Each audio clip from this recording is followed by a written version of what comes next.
many times have you found yourself in a place you'd rather not be?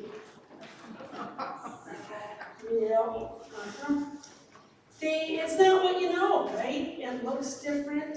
It smells different. The food may not be even what you're used to. Perhaps it's too spicy or it's served cold.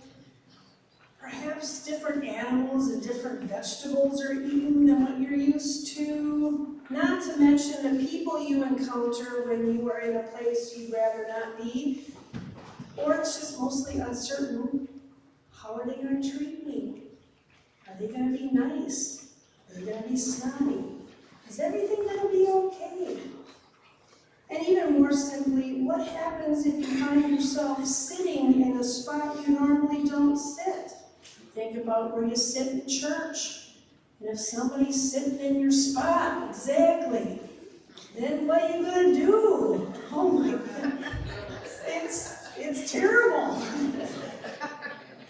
Finding yourself in a different spot, physically, emotionally, mentally, could almost feel a bit exilic. On a journey in a galaxy far, far away, can be traumatic, exhausting, frightening, and extremely vulnerable.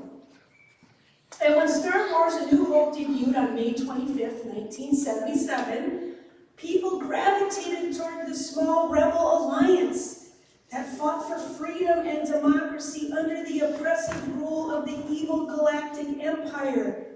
Is this really a movie? This rebel alliance found itself without a home. Princess Leia, a key figure of the rebellion, is captured by the Empire. Before her capture, she manages to send a secret message and the plans for the Empire's ultimate weapon, the Death Star, hidden within the memory banks of a droid named R2-D2. And R2-D2, along with a proto-droid named C-3PO, escapes and lands on a desert planet named Tatooine. I'm quizzing you all, this is good. Where they are found by a young farm boy named Luke Skywalker. And Luke inadvertently discovers Leia's message, which pleads for help from Obi-Wan Kenobi, a reclusive Jedi Knight living in the nearby desert. Drawn into the conflict, Luke and Obi-Wan team up with the smuggler Han Solo and his Wookiee co-pilot Chewbacca to rescue Princess Leia, who is being held captive on the Death Star. And along the way, Luke begins to learn about the mysterious Force from Obi-Wan and discovers his own potential. The movie culminates in a desperate attack by the Rebel Alliance on a seemingly indestructible Death Star, with Luke playing a crucial role in its destruction, striking a major blow against the Empire and igniting a new hope for the galaxy. This is when I wish I would have had a Sako figure out how to do the dun dun dun dun dun.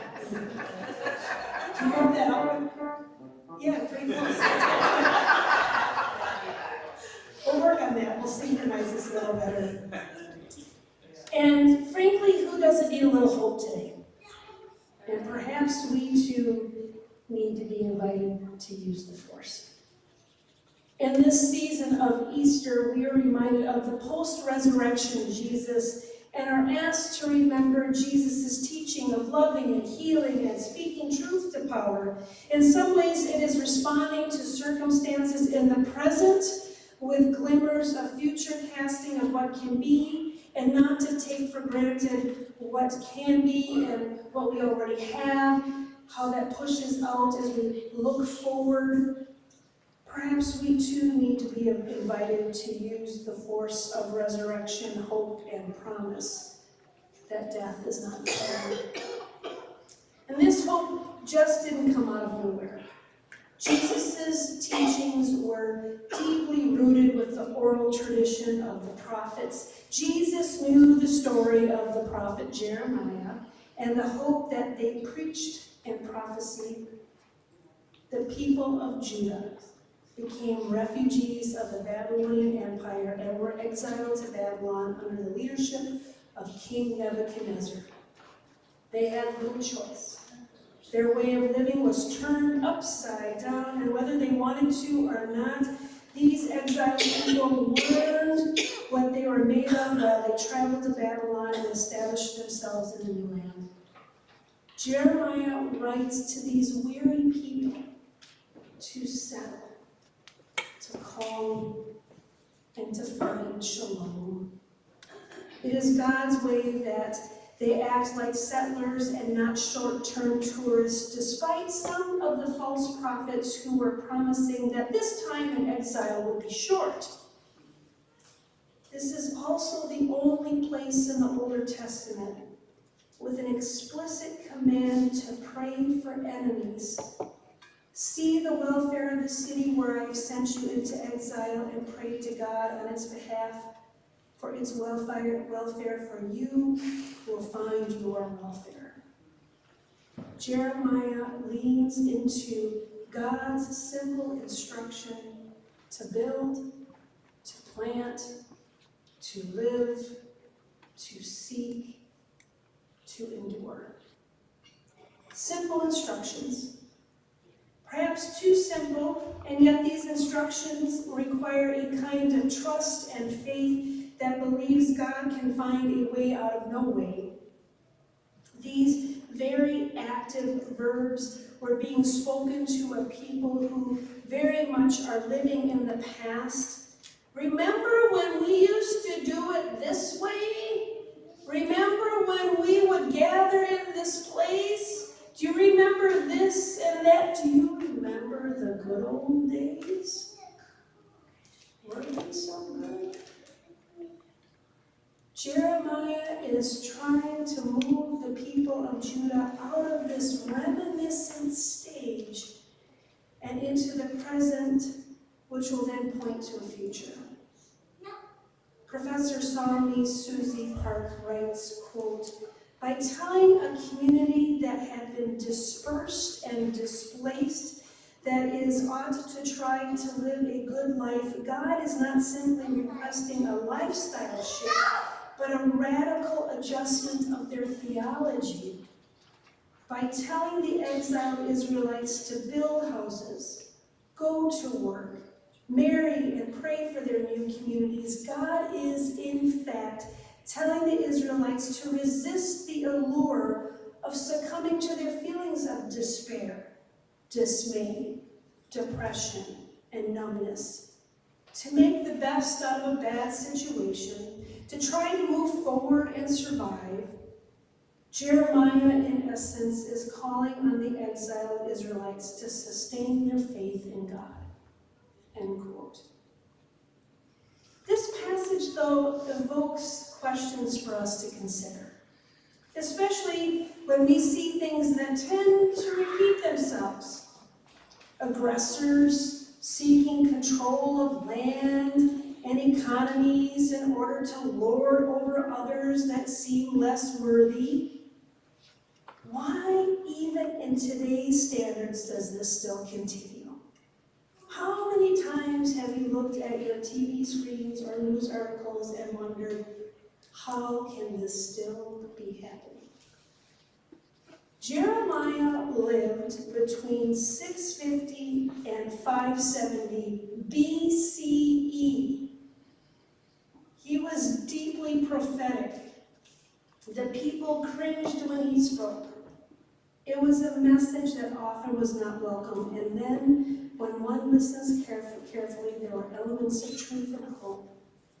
Yet the questions remain, as Professor Park points out, quote, in what ways has the church faced situations of injustice, chaos, and horror with passivity and hopelessness? When and in what ways have we equated acceptance with doing nothing and feeling nothing?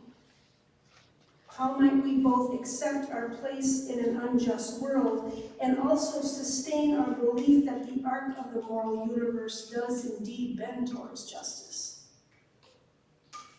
On the flip side of that, We also need to be mindful of the ways we have been the oppressors. How has the church exiled others? Langston Hughes, in his poem, Let America Be America Again, incorporates a refrain of, "It never was America to me," as there have been communities that have long experienced exile as a result of gender, skin color, belief system, or sexual orientation.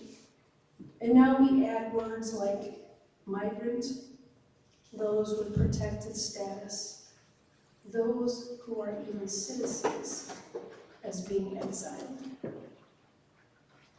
It continues today. And we keep reading these scriptures to remind us and to hold us accountable to the intended and unintended costs of exile and what this does to God's people. What happens in one small section of the world has ramifications to other parts of the world because we are connected. And Jeremiah continues to tell us to push for shalom, to build, to plant, to seek, to live. We are called to move forward. We are called to be in community. We are called to be together, because together is so much better than apart. May it be so, and may the force be with you.